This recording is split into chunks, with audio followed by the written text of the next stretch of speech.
Sravya's food blogs గురు. ఈరోజు మనం ఎక్కడున్నామో తెలుసా?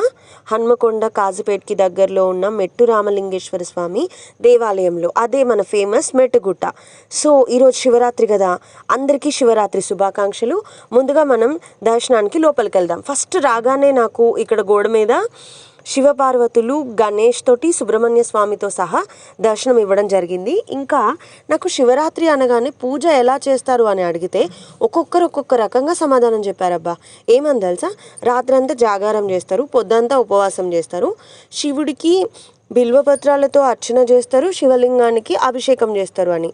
కానీ ఇదేనా ఆన్సర్ అని అంటే గొప్ప గొప్ప వ్యక్తులు, గొప్ప గొప్ప భక్తులు ఏం చెప్పారు తెలుసా? అస్సలు సిసలైన సమాధానం ఏంటంటే, ఈరోజు మనం ఉపవాసం అంటే ఆ భగవంతుడికి దగ్గరగా ఉండడం.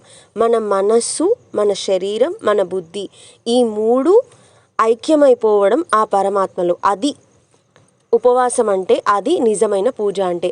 చూసారా, మనం ఇంకా లోపలికి వచ్చేసాం. స్వామివారిని దర్శించుకుందాం. ఓం నమః శివాయ.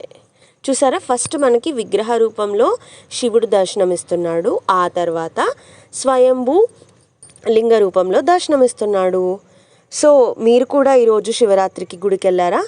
So thanks for watching this video. Please like, share and subscribe.